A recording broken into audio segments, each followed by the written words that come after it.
The United States has been losing its manufacturing power for decades, and there's now a push to bring that back to the United States. Vice President JD Vance spoke at the American Dynamism Summit yesterday about the unseen impacts of losing manufacturing, how this happened to us, and what needs to be done to restore it. Here's what he had to say about the loss of the American industry at that event. Watch this. I think real technological innovation is going to make our country stronger. So deindustrialization poses risks both to our national security and our workforce. It's important because it affects both. And the net result is dispossession for many in this country of any part of the productive process. And when our factories disappear and the jobs in those factories go overseas, American workers are faced not only with financial insecurity, they're also faced with a profound loss of personal and communal identity. Now, he explains that manufacturing is not just about jobs. It ties in with the entire supply chain to build products, and also to innovation and even to national identity. And he goes on to discuss the negative impacts of globalization, right? Big businesses starting to look at other countries for cheap manufacturing. They want cheap labor. We sent our jobs overseas because of that want for cheap labor. And the idea was that, look, cheap manufacturing means cheap products. Cheap products means more competitive pricing. And more competitive pricing means better sales for the companies that do it. And anybody who doesn't do it, well, they have to compete with businesses like that, meaning they have to do it too. Now, JD Vance said that American businesses became addicted to this. Watch. That cheap labor is fundamentally a crutch, and it's a crutch that inhibits innovation. I might even say that it's a drug that too many American firms got addicted to. Now, if you can make a product more cheaply, it's far too easy to do that rather than to innovate. And whether we were offshoring factories to cheap labor economies or importing cheap labor through our immigration system, cheap labor became the drug of Western economies. Like he notes, cheap labor is fundamentally a crutch, but the other impacts weren't kept in mind. When manufacturing is sent elsewhere, if your country gets rid of it, what it means is that another company in another country starts learning to build that product. You teach them how to build it. Now that company starts building supply chains, networks for minerals and metals and wood and other materials used to build that product, meaning the entire industry goes somewhere else. You ship not just that one little manufacturing plant, but everything tied with an industry to another country. And as those foreign companies learn to make those products, which they do by the very nature of having them manufacture it, they also start making their own versions of those products. Maybe a technician leaves and starts his own business. Maybe someone in the VP division goes and starts a separate company. Maybe they make knockoff goods. The people closest to the manufacturing process, they end up being the ones who think of ways to innovate as well. And so the businesses that were looking for cheap foreign labor, the ones right here thinking, hey, let's make a buck, they soon found themselves competing with new companies, with cheap knockoff products, or just whole new businesses running basically the same thing they were doing from the same places they sent their products to. And through this, we began losing a lot of our industrial might as an entire country. That is what happened to the United States. Now, what JD Vance seems to be pointing to here is a broader push to bring manufacturing jobs back to our own country. And this is something Trump has also been talking a lot about. The return of the American factory, the return of American innovation. And bringing investment back to the United States, creating real jobs that actually produce something, not just middle management jobs. And it seems that tariffs are also designed to help this process. This appears to be one of the bigger agendas we're now watching unfold, bringing it back to the United States and dismantling what we did over the past couple decades. Now, along similar lines to this also, a video clip of late author and libertarian figure Ayn Rand is now going viral, and she discusses the problems with the idea that led to many globalist policies. This was during an interview she did a long time ago on NBC's The Tomorrow Show with Tom Snyder. This is way back in 1979. Watch.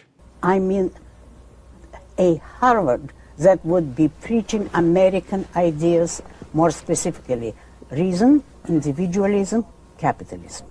If an institution of the intellectual prestige, which they don't deserve today, but they deserved it at one time, of Harvard, if an institution of that magnitude were preaching the proper ideas, that is the ideas on which America originally was based, or to say it briefly, the philosophy of Aristotle, which was the father of this country, who was.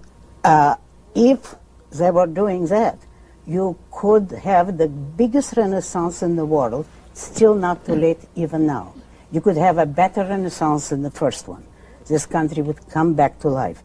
Open daily paper and look at Mr. Carter, a very peculiar creature, who is telling you that we're going to overcome the oil shortage by driving less, by giving up. Let us all make a sacrifice. Let's lower our standard of living, and we'll all be living better.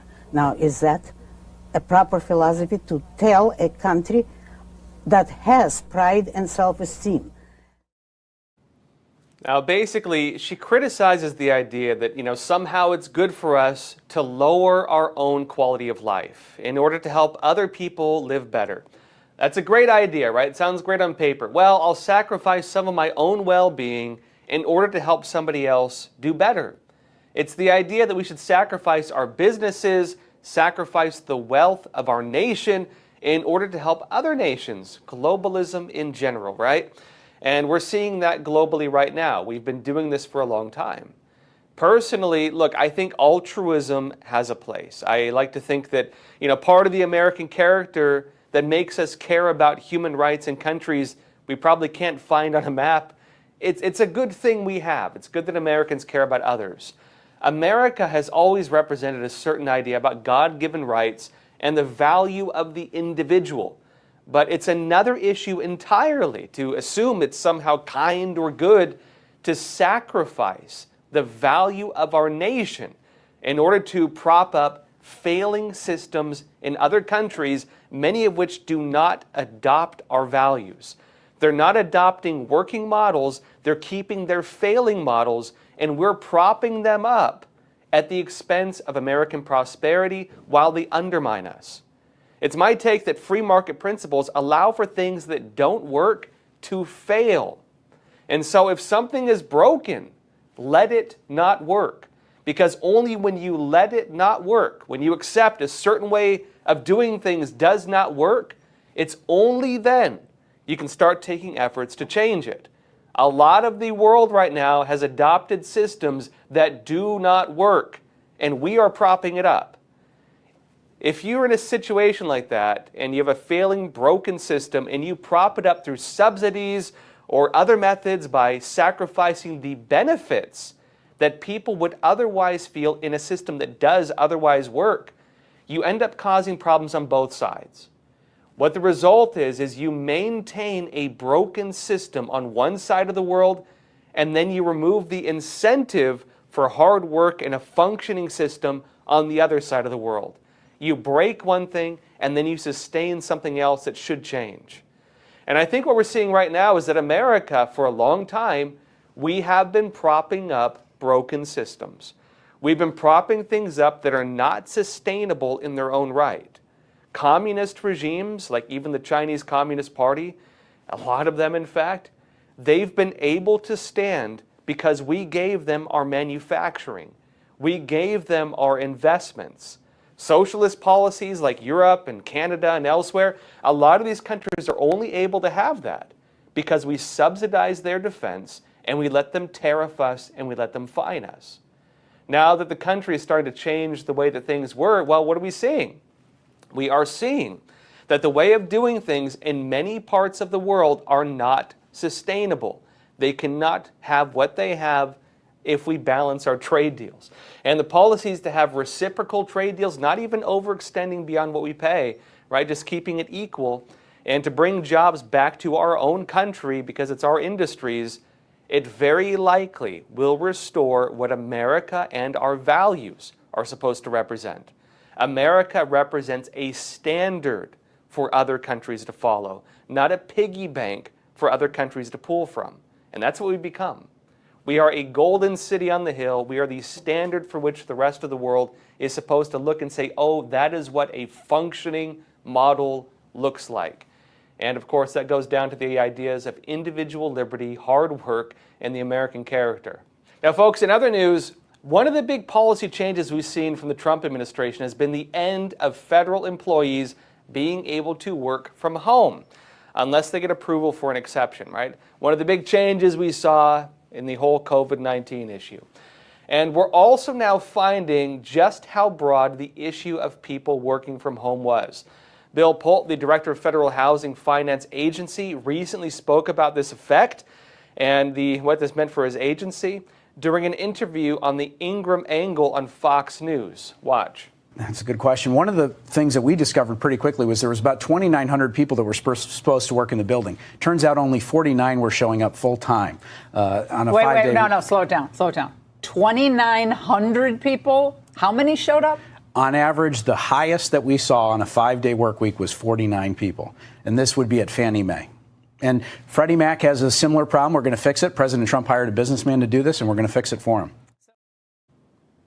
There were similar reports like this from other agencies. It wasn't just that one.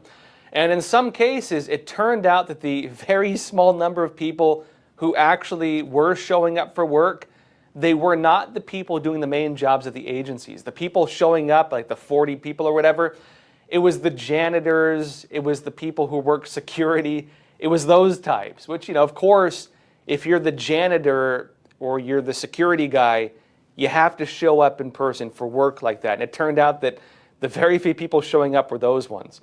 But look, of course, this also is changing. The policies allowing work from home have been removed. And everybody has to show up in person yet again unless they get an exception.